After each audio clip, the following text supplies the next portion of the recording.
உங்க பார்வைக்கு நீங்க பார்த்த வரைக்கும் உண்மையிலே திமுக தோல்விக்கு காரணமா இதுதான்ப்பா அப்படின்னு எதாவது சொல்லுவீங்க சார்?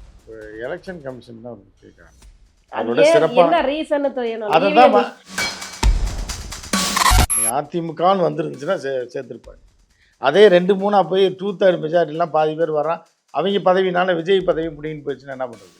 விஜயை கஷ்டப்பட்டு சின்ன பிள்ளைங்களை ஏமாற்றி பதவிக்கு வந்திருக்காப்புல, குழந்தைகளை ஏமாற்றி. ஆனால் ராகுல் காந்தி வந்து நீங்கள் ஜென்ரலாக பார்த்தீங்கன்னா ஒரு அரசியல் காமெடி பீஸாக மாதிரி. என்ன சார் அவரை கூப்பிட்டோன்னே வந்திருக்காருல்ல, போன டைம் வந்தார்ல, டிஎம்கேக்கு வந்து சாக்லேட்லாம் வாங்கி மிட்டாயெல்லாம் வாங்கி கொடுத்தாருங்க அண்ணனுக்கு. ஆமா. அப்புறம் அதுக்குள்ளே எப்படி போகிறாருன்னா ஒரு காமெடி பீஸ் தானே. ஸோ வேங்கை வயல் குற்றவாளிகள் வேங்கை வயல் மட்டும் இல்லை, எல்லா வயலையும் கண்டுபிடிக்கும். நெல் வயல், எல்லா வயல் குற்றவாளிகளையும் கண்டுபிடிக்கும். சனியம் பிடிச்சவங்க எப்போ பார்த்தாலும் நம்மளை போட்டு போடுறான், மீம்ஸை போடுறான், வீடியோ நொந்துருப்பார். அவர் பார்த்துருப்பாரு, எங்கே பார்த்தாலும் குடும்பத்தோட மீம்ஸு, குடும்பத்தோட வீடியோ. தமிழ்நாட்டில் ஒரு பிளான் போட்டாங்க, ஃபெயிலியர் ஆகிடுச்சு. இப்போ இந்த தம்பி என்ன பண்ணலான்னு ஒரு 2 மாதம் விட்டு தான் பார்ப்போம். உடனே டச் பண்ணோம்னா பெரிய பிரச்சனையாக. இப்போ கூட பெட்ரோல் டீசல் விலை ஏறி, இது சாதாரணமாக கடந்து போகிற விஷயமா? கடந்து போகிற விஷயம் எல்லாருக்கும் என்ன பண்ண சொல்லிட்டீங்க? ஆட்சியை மாற்றி நீங்கள் தானே ஓட்டு போட்டீங்க, நீங்கள் வாக்களித்தீர்கள். அதை இப்போ வந்து இப்போ நீங்கள் ஒரு செடி போட்டிருக்கீங்க, அதில் வளரக்கூடிய செடி பழங்களை நீங்கள் தானே சாப்பிட்டாகணும். தாவேகா பொறுப்புக்கு வந்து கிட்டத்தட்ட 1 மாதம் ஆக போகுது. சட்டம் ஒழுங்கு எப்படி இருக்குன்னு நினைக்கிறீங்க சார்? விஜய்கிட்ட கேட்டாலே சொல்லுவார் எவ்வளோ கேவலமாக இருக்கு. சரி பண்ணுறதுக்கு தான் டைம் கேட்டுருங்க சார். வந்ததுமே எதுவுமே ஜட்ஜ் பண்ண முடியாது. அது ஆகும், இன்னொரு 5 வருஷம் ஆகும், டைம் கேட்டு. 5 வருஷம் டைம். வணக்கம் சார். வணக்கம்மா. இப்போ திமுக வந்து தன்னுடைய தோல்விக்கான காரணம் என்னன்னு பல வகையில வந்து தேடிக்கிட்டு இருக்கிறாங்க. உங்க பார்வைக்கு நீங்க பார்த்த வரைக்கும் உண்மையிலே திமுக தோல்விக்கு காரணமா இதுதான்ப்பா அப்படின்னு எதாவது சொல்லுவீங்க சார்? ஏதாவது சொல்லுவீங்களா அப்படின்னு பார்த்தீங்கன்னா, நான் சொன்னேன்னா வந்து இப்போ எலெக்ஷன் கமிஷன் தான் ஒரு முக்கிய காரணம். அடிப்படை காரணமே எலெக்ஷன் கமிஷன். 40க்கு 40 ஜெயிச்ச போது எலெக்ஷனுக்கு இல்லை, ஓட்டு வரலையா சார்? நீங்கள் எது தப்பாக நினைக்கிறீங்கம்மா. நான் என்ன சொல்கிறேன்னா, தோத்தது சரியா தவறான்னு நான் பேச வரல. தோத்தது காரணம் எலெக்ஷன் கமிஷன். அதோட சிறப்பாக என்ன ரீசன் தெரியணும். அதுதான். இவிஎம் மிஷின் அதெல்லாம் இல்லைம்மா. இப்போ 50 வயசுக்கு மேலே இருக்கவங்கள பூரா இது எலெக்ஷன் கமிஷன் காலி பண்ணிச்சு. 40,000 பேரை ஓட்டு போட விடாமல் பண்ணிச்சு. திராவிட சித்தாந்தங்கள், அரசியல் தெரிஞ்சவங்க பூரா இப்போ ஜென்சி கிட்ஸ் தான் இருக்காங்க. ஜென்சி கிட்ஸுக்கு வந்து என்ன தெரியும்னு எல்லாருக்குமே தெரியும். அவங்க எவ்வளோ பெரிய அறிவுஜீவி, உண்மையிலே பெரிய அறிவுஜீவிகள் தான், பெரிய மாற்றங்களை கொண்டு. ஸோ அப்போ இந்த திராவிட இயக்கங்களுக்கு ஓட்டு போடக்கூடிய 50 வயசுக்கு மேலே இருக்கவங்கலாம் முடிச்சுக்கிட்டாங்க. 40,000 பேர் 50,000 பேர் தூக்கும்போது ஆட்டோமேட்டிக்காக திமுக தோற்று. பெரியவங்க எத்தனையோ பேர் போய் ஓட்டு போட்டு வந்திருக்காங்கல்ல சார். அதுக்காக எல்லாத்தையுமா இது பண்ண முடியும்? பொய்யில் வந்து ஒரு பொய்யை நம்பும்படியாக நம்பணும் அப்படின்னா அதில் உண்மையும் கலந்துருக்கணும். வெறும் பொய்யை மட்டும் சொன்னால் நம்ப மாட்டாங்க. உண்மையும் கலந்துருக்கனால அது 4 பேர் போடத்தான் செய்வாங்க. புரியுதா? ஆக எல்லா வயசான ஆளையும் போட்டு தள்ளிடுவாங்கன்னு எப்படி சொல்லுவாங்க? உண்மையிலே பாத்தீங்க அப்படின்னா, இதுக்கு முன்னாடி எலெக்ஷனுக்கு வரைக்கும் பாத்தீங்க அப்படின்னா, தாவேகா வந்துட்டு பாஜக தான் இயக்கிக்கிட்டு இருக்குது, பின்னாடி பாஜக தான் இருக்குது அப்படின்னு சொன்னாங்க. ஆனா எலெக்ஷன் முடிஞ்ச பிறகு அவருடைய ஒவ்வொரு நடவடிக்கைகளும் நான் அப்படி கிடையாது, எனக்கு பின்னாடி பாஜக கிடையாது, நான் சுயமா இருக்கிறேன்றத ஒவ்வொரு விஷயத்திலையும் காட்டிக்கிட்டு இருக்கிறாங்க. அமைச்சரவையில் அதிமுகவுக்கு கூட பங்கு தரவே இல்லை, இவங்களை தான் கூப்பிட்டு கொடுத்துருக்காங்க. பதவியேற்பு ராகுல் காந்தி பங்கு தரலன்னு யாருமா சொன்னாங்க? பங்கு தரனா இங்கே பிடிக்கிட்டு போயிடும், ஆட்சி பிடிக்கிட்டு போயிடும். மொத்த அதிமுக வந்தால் கொடுத்துருப்பாங்க. அமைச்சரவையில கொடுக்கல சார். எப்படிமா கட்சி பதவி போயிருமேம்மா. அவங்க 1/2 இல்லையே, அவர் எப்படி பதவி தர முடியும்? நீங்கள் வடிவேல் காமெடி மாதிரி தான் கேள்வி கேட்குறீங்க. அதிமுக அமைச்சரவையில இல்லைம்மா, வந்து ஒரு பெண் வந்து வழக்கு கொடுக்க வருவாங்க, என் புருஷனோட சேர்த்து வைங்கன்னு. அடுத்த நான் தான் அதுக்கு முன்னாடின்னு ஒருத்தர் வருவான், பின்னாடின்னு ஒருத்தர். ஒரு ஹஸ்பண்டு பிரிஞ்சுட்டான்னா போலீஸில் சேர்த்து வைப்பாங்க. 5 பேர் வந்தால் யாரோட சேர்த்து வைக்க முடியும்? அது சட்டத்துக்கு புறம்பாயிராதா? இந்த மாதிரி தான் அதிமுக. நீங்கள் அதிமுகன்னு வந்துருந்துச்சுன்னா சேர்த்துருப்பாங்க. அதே 2-3 போய் 2/3 மெஜாரிட்டிலாம் பாதி பேர் வரான். அவங்க பதவினால விஜய் பதவி முடின்னு போயிடுச்சுன்னா என்ன பண்ணுறது? விஜயை கஷ்டப்பட்டு சின்ன பிள்ளைங்களை ஏமாற்றி பதவிக்கு வந்திருக்காப்புல, குழந்தைகளை ஏமாற்றி. இந்த நேரத்தில் வந்து இவங்க வந்து கெடுத்து விட்டு போயிட்டாங்கன்னா இருக்கிறது போயிரும்ல. அப்படின்னு பாத்தீங்க அப்படின்னா, இன்னைக்கு பாஜக என் பின்னாடி இல்ல அப்படின்றத ஆணித்தனமா சொல்லியிருக்கிறாருல்ல. பதவியேற்பு விழா கூட ராகுல் காந்தியை தான் கூப்பிட்டுருக்காரு. அப்படின்னும் போது மதச்சார்பற்ற அரசுன்றதை திரும்ப நிரூபிச்சிருக்காருல்ல. ராகுல் காந்தி வந்து நீங்கள் ஜென்ரலாக பார்த்தீங்கன்னா ஒரு அரசியல் காமெடி பீஸாக மாறிட்டாங்க. என்ன சார் அவரை பேர்? ஆமாம், அதுதான் அவர் கூப்பிட்டுருக்காங்க. கூப்பிட்டோன்னே வந்திருக்காருல்ல, போன டைம் வந்தார்ல, டிஎம்கேக்கு வந்து சாக்லேட்லாம் வாங்கி மிட்டாயெல்லாம் வாங்கி கொடுத்தாருங்க அண்ணனுக்கு. அப்புறம் அதுக்குள்ளே எப்படி போகிறாருன்னா ஒரு காமெடி பீஸ் தானே. மாறி மாறி யாருக்கு வேணாலும் எது வேணாலும் வாங்கி கொடுப்பாரு அப்படின்ற மாதிரியான ஒரு சூழ்நிலை இருக்குது. இந்த டைம் இவர் ஜெயிச்சிருக்காரு, கூப்பிட்டுருக்காரு, வந்திருக்காரு. அதான் அந்த மாதிரி தான் வந்துட்டு போயிருக்கு. அதனால மதசார்பற்றன்னுலாம் சொல்ல முடியாது. இப்பவுமே பாஜக தான் இருக்குன்னு சொல்றீங்களா? தாவேக்கா பின்னாடி. இல்லை, அதாவது கான்ட்ராக்ட் தான்மா. புரியுதா உங்களுக்கு? கான்ட்ராக்ட்டா? அதாவதுமா நீங்க வந்து என்னன்னா, நீங்க புரியாம ஒரு கேள்வி கேட்குறீங்க. அத நான் உங்களுக்கு விளக்க வேண்டியது என்னோட கடமை. இப்ப போன வருஷம் எக்ஸிபிஷனுக்கு போயிருப்பீங்க. அப்பளம் வாங்கி சாப்பிட்டுருப்பீங்க. இந்த வருஷம் எக்ஸிபிஷன் போறீங்க. அப்பளம் வாங்கி சாப்பிடுவீங்க. ஆனா, அந்த போன வருஷம் கான்ட்ராக்ட் எடுத்த அப்பளக்காரன் வேற, இந்த டைம் கான்ட்ராக்ட் எடுத்த அப்பளக்காரன் வேற. ஆனா, அப்பளம் அங்க தான் இருக்கு. புரியுதா புரியுதா அப்படின்னு? எலக்ஷனுக்கு முன்னாடி வரைக்கும் இந்த அப்பள கடைய கான்ட்ராக்ட்டா வாங்கி வச்சிருந்தாய்ங்க. இவங்க ஜெயிச்சதுக்கு அப்புறம் அடுத்து வேற ஒருத்தன் கான்ட்ராக்ட் எடுத்துட்டான். புரியுதா? அதனால இல்லன்னு இப்ப சொல்லலாம். ஆ, ஆனா, போன வருஷம் அவர் கான்ட்ராக்ட்ல தான் அப்பள கடை இருந்துச்சு. இருந்துச்சு. எலக்ஷன் ஆனா இப்ப வரைக்கும். இல்லல்ல. இப்ப இப்ப இல்ல. இருக்க இப்ப வேற ஒருத்தர் வேற எடுத்திருக்காரும்மா. ஒருத்தர் கொஞ்ச கான்ட்ராக்ட் நாளைக்கு எடுத்துட்டாரு. விட்டுருப்பாங்க. அடுத்த எக்ஸிபிஷனுக்கு மாத்திருவாங்க டக்குன்னு. ம்ஹ்ம். அவன அடிச்சு தொரத்தி விட்டுருவாய்ங்க. ம்ஹ்ம். தொரத்திட்டு அவங்க உள்ள வந்துருவாங்க. ஏன்னா இல்லன்னா இவரே அவங்களுக்கு தான் கான்ட்ராக்ட் குடுப்பாரு. திருமாவளவன் ஒரு இடத்துக்கு போறாரு அப்படின்னா, கண்டிப்பா அவர் கொள்கை பிடிப்புல ரொம்ப தீவிரமாக அவர் இருக்கக்கூடிய ஒரு நபர். இருப்பாரும்மா. அவர் இப்ப இருப்பாரு. ஷேர் ஆட்டோல நீங்க போறீங்க. ஆமா. நீங்க திராவிட கொள்கையில ஊறி போனல, இல்ல விஜய் ரசிகையா இருக்கீங்க போறீங்க. இன்னொரு பொண்ணு வருது, வேலைய விட்டு வந்து ஏறுது. அது வந்து திமுக வட்டச் செயலாளரோட மக. உடனே நீங்க வண்டிய விட்டு இறங்கிருவீங்களா? ஒண்ணா தானே டிராவல் பண்ணுவீங்க. இந்த பக்கம் அதிமுககாரன் பொண்ணு ஒண்ணு உட்காந்துருக்கும். அந்த பக்கம் வந்து ஒரு இப்ப தெலுங்கு பையன் உட்காந்துருப்பான். எல்லாம் தானே போய் ஆகணும். அவன் ஏறிட்டான்றக்காக நீங்க வண்டிய விட்டு இறங்கிருவீங்களா? இந்த மாரி தான் இருக்கு. அதுல இருக்கலாம். அவங்க அந்த இதா இருக்கலாம். இவரு அதுல அந்த வண்டியில டிராவல் பண்றாரு. ஷேர் ஆட்டோல டிராவல் பண்றாரு. வண்டியில ஏறிட்டாரு அவ்வளதான். ஆ, தாவேக்கா பொறுப்புக்கு வந்து கிட்டத்தட்ட 1 மாசம் ஆக போகுது. சட்டம் ஒழுங்கு எப்படி இருக்குன்னு நினைக்கிறீங்க சார்? விஜய்ட்ட கேட்டாலே சொல்லுவாரேம்மா எவ்வளோ கேவலமா இருக்குன்னு. சரி பண்றதுக்கு தான் டைம் கேட்டுருக்காங்கல்ல. சார் வந்ததுமே எதையுமே ஜட்ஜ் பண்ண முடியாது அது அப்படின்னு சொல்றாங்க. இன்னும் ஆகும். இன்னொரு 5 வருஷம் ஆகும். டைம் கேட்போம். ம். 5 வருஷம் டைம். ஆமாம்மா. உடனே கேட்டீங்கன்னா எப்படிம்மா அவர் செய்வாரு? அவர் எல்லாம் ஸ்டடி பண்ணணும், போணும், வரணும். இப்ப அதானே சொல்லியிருக்காரு. அப்புறம் 5 வருஷம் அடுத்த எலெக்ஷன் வரும்போது ஒரு ஆட்சியில வந்து எல்லாத்தையும் மாத்திட முடியாது. இன்னொரு 5 வருடங்கள் இருந்தா தான் வந்து ஒட்டுமொத்தமாக இந்த சமுதாயத்த மாத்த ஏன்னா முடியும். மாற்றம் வேணும்னு சொல்லி ஓட்டு போட்டுருக்காங்க. ஏதாவது மாற்றம் ஏதாவது உங்களுக்கு தெரிஞ்ச ஏதாவது மாற்றம் நிகழ்ந்திருக்கா? இதான் 3 நாள்ல இந்த ஒரு சின்ன பிள்ளைய தூக்கிட்டு போய் இது மாரி பண்ணியிருக்காங்கல்ல. ம். மாற்றம் தானே அது. அது மாற்றம் தான். அந்த கரண்ட் நைட் கட் ஆகுதுல்ல 2லேருந்து 4:30 வரைக்கும். அது ஒரு பெரிய மாற்ற புரட்சி தானே அது. பவர் கட்டும் அதிகமாகிக்கிட்டு ஆமா. இருக்கு. மக்கள் காரணம் விழிப்புணர்வோட திமுக தான் ஏன்னா காரணம்னு சொல்லிட்டு அதுதான் எல்லா மக்களும் தூங்கிட்டு இருக்காங்க. விழிப்புணர்வு இல்லன்றதுக்காகவே எங்க அண்ணன் விஜய் வந்து நைட்டு கட் பண்ணிட்டான்னா, எவனும் தூங்காம ஒரு முழிச்சிருப்பான்ல. விழிப்புணர்வோட இருப்பான்ல. ஓ, அதுக்காக இதுதான் தான் அந்த 2 டூ விழிப்புணர்வு. 4:30 வரைக்கும் தான் எல்லாம் தூங்குவாய்ங்க. கட் பண்ணி விட்டோம்னா, ஐயோ! அப்பா 4:30 எடுத்து விசிறிய வீசிக்கிட்டு இருப்பாய்ங்க. திருப்பி 4:30 மணிக்கு தூங்கி எந்திரிச்சு 9 மணிக்கு வேலைக்கு போவாங்க. எல்லாம் நல்லா இருக்கட்டும்ன்றது. அமைதியா, நிம்மதியா இருக்கட்டும்ன்றதுக்காக தான் இது பண்றது.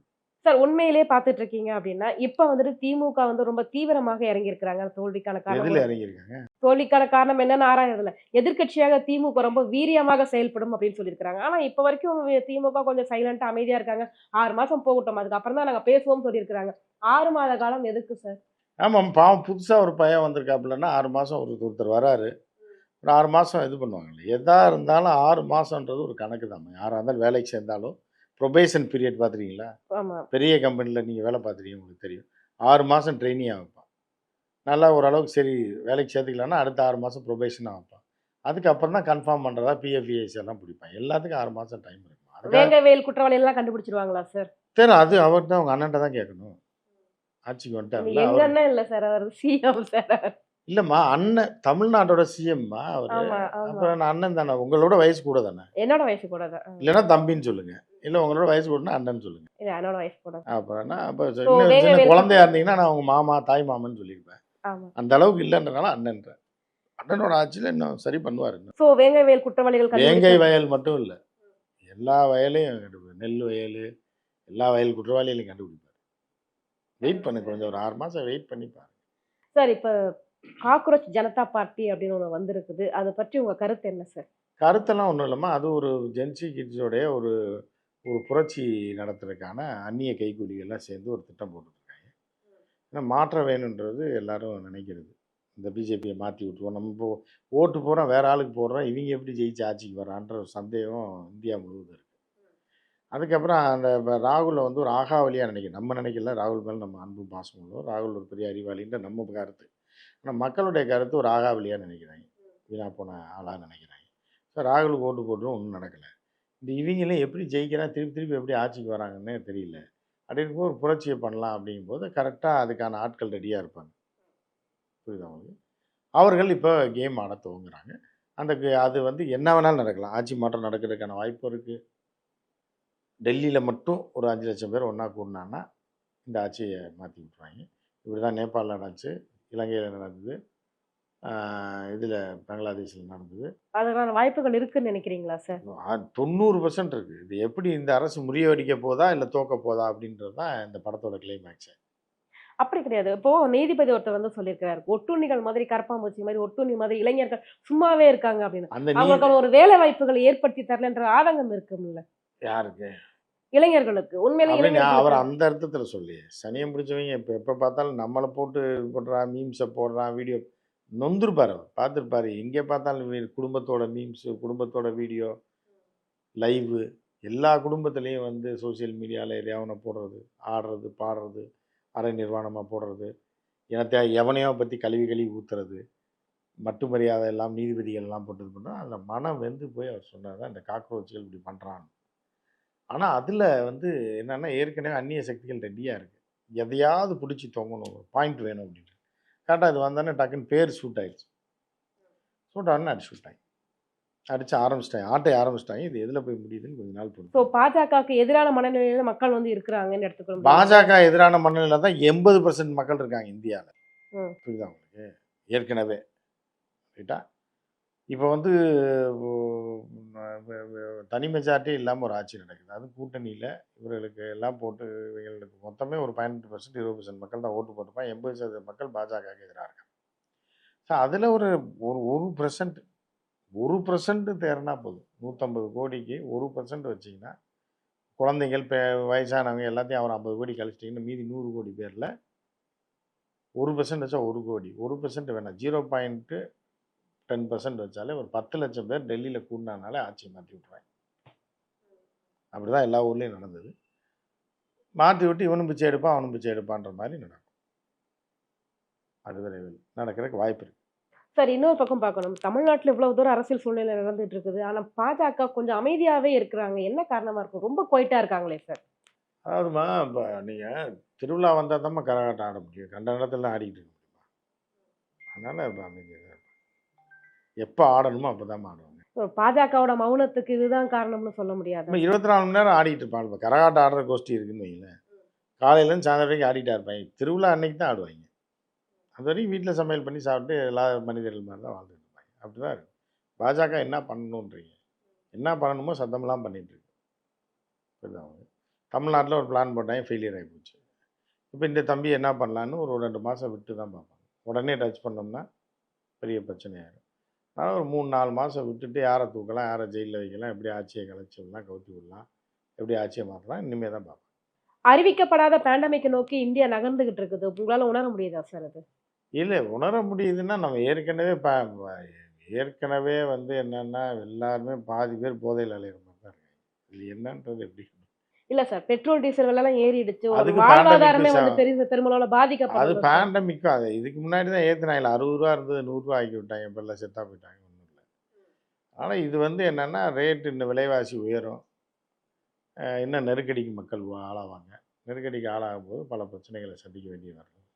தங்கம் வாங்காதீங்க, வெளியில ரொம்ப ஊர் சுத்தாதீங்க, வொர்க் ஃப்ரம் ஹோம்ல இருங்க. இந்த மாரி விஷயங்கள சொல்லும்போது, ஒரு விதமான அவன் ஒரு நம்ம ஊர்ல பீதிகள் ஏற்படும்ல வீட்ல சார். சொன்னாலே கேட்க மாட்டாங்க. புருஷன் பொண்டாட்டி சொன்னா கேட்காது. பொண்டாட்டி சொன்னா புருஷன் கேட்க மாட்டான். மோடி சொல்லியாம்மா கேட்க போறாங்க. அதனால தைரியமா இருங்க. ஒண்ணும் நடக்காது. என்ன சார் அவ்ளோ தைரியமா சொல்ல இல்ல அப்படி யாரும் கேட்க வீட்ல இருக்கவங்க சொல்றதே கேட்க மாட்டாங்கம்மா. ம். புரியுதா? நம்ம சொல்றது பிள்ளைங்க கேட்காது. அதிகப்படியான விலையேற்றம் அத முன்னிட்டு அது தான் இந்த அவரு ஏதோ கேள்விய நான் சொல்லிட்டு போறாரு. முன்வைக்கிறேன். அவரு ஏதோ சொல்லிட்டு போறாரு. ஏன்னா இப்ப கூட பெட்ரோல், டீசல் விலை ஏறி இது சாதாரணமா கடந்து போகிற விஷயமா சார் கடந்து இது? போற விஷயம் இல்ல. அதுக்கு என்ன பண்ண சொல்றீங்க? ஆட்சிய மாத்தி நீங்க தானே ஓட்டு போட்டீங்க. அ. நானா சார்? நீ மக்கள். தான் மக்கள தான் மக்கள் சொல்றேன். நீங்களும் ஒரு மக்கள்ல ஒரு ஆள் தானம்மா. மக்கள் நானும் ஒரு ஆள் கண்டிப்பாக அதுதான். சார். அதான் நீங்கள் வாக்களித்தது தான். ஏன்னா நீங்க போய் பிஜேபிக்கு ஓட்டு போட்டு மோடிய ஜெயிக்க வச்சீங்கன்னு நான் சொல்லுவேன். நீங்கள் வாக்களித்தீர்கள். அதை இப்ப நீங்க ஒரு செடி போட்டிருக்கீங்க. அதுல வளரக்கூடிய பழங்களை நீங்க தானே சாப்பிட்டாகணும். அந்த மாரி தான். சோ இந்த பொருளாதார இக்கட்டான சூழ்நிலையிலிருந்து இந்தியா எந்த அளவுக்கு மேலும் அதற்கான கையிருப்புகள்லாம் இருக்குன்னு நினைக்கிறீங்களா சார் நீங்க? கையிருப்புகள்னா ஒண்ணும் கையிருப்பு, கால இருப்புலாம் ஒண்ணும் கணக்கு கிடையாதும்மா. திடீர்னு வந்து இது வந்து ஒரு எப்படின்னா இந்த பொருளாதாரம் வந்து எப்படின்னா, ஒரு விர்ச்சுவல் பொருளாதாரம். இப்ப அதானி வந்து உலக நம்பர் 1 பணக்காரர் இருப்பாங்க. நாளை ஷேர் மார்க்கெட்டில் ஒரே நாளில் 1,00,000 கோடி இறங்கும். 1,00,000 கோடி சம்பாரிச்சிருக்கலாம் நீங்கள். மாதம் பூரா போனாலும் நம்ம இப்போ வர்ற பேமெண்ட்டு வரமாட்டேங்குது. புரியுதா? அவங்கெல்லாம் பார்த்தீங்கன்னா திடீர்னு 1,00,000 கோடி ஒரே தூங்கி எந்திரிச்சு பார்ப்பேன் காலைல 9,4 லட்சம் கோடியாக இருக்கும் சொத்து மதிப்பு. அடுத்த நாள் பார்த்தா 10,4 கோடியாக இருக்கும். எப்படி 50,000 கோடி நைட் ஒன் நைட்டாக சம்பாதிக்க முடியுமா? அதனால் இதெல்லாம் விர்ச்சுவல் வந்து நம்மகிட்ட இருக்கிற விர்ச்சுவல் இது எல்லாமே வந்து ஒரே நாளில் தெருவுக்கு வந்துடும். புரியுதா? அதனால் இதை வந்து ஒரு இதான ஒரு கணக்காக போட முடியாது. ப்ராக்டிக்கலாக போட முடியாது. இப்போ இந்த வாட்ச்னா ப்ராக்டிக்கல் தொட்டு பார்த்தா தெரியுது. இந்த செயின் தொட்டு பார்த்தா தெரியும். மோதிரம் தொட்டு பார்த்தா தெரியும். ஆனால் நீங்கள் கோல்டு வந்து ஷேர் மார்க்கெட்டில் வச்சுருக்கீங்கன்னா அது வச்சிருக்கிறது உங்களுக்கு தெரியாது. காணாமல் போயிடும். உங்கள் காசும் போயிடும். நீங்கள் போட்டு வச்சுருக்கிறதும் போயிடும். அப்படி தான் பொருளாதாரம் இருக்குது இப்போது. அதனால் அவங்கவுங்க வந்து இருக்கிற பொருட்கள் கண் முன்னாடி தெரிகிறது. இப்போ இடங்களையோ நகைகளோ வாங்கி வைக்கிறது நல்லது. மோடிஜி எதை சொல்கிறாரோ அதை நீங்கள் அதுக்கு எதிராக செயல்பட்டீங்கன்னா உங்கள் வாழ்க்கை நல்லாயிருக்கும். அதுக்கு எதிரா செயல்படணும். உங்கள் வாழ்க்கை வாங்காத அப்படின்னா வாங்குன்னு அர்த்தம். வெளிநாடு போகாதன்னா போய் சுற்றி பாருங்க. ஏன்னா இதுக்கு மேலே அதுக்கப்புறம் நீ வெளிநாடே போக முடியாதுன்னு அர்த்தம் அப்படின்னு நீங்கள் நினச்சிக்கணும்.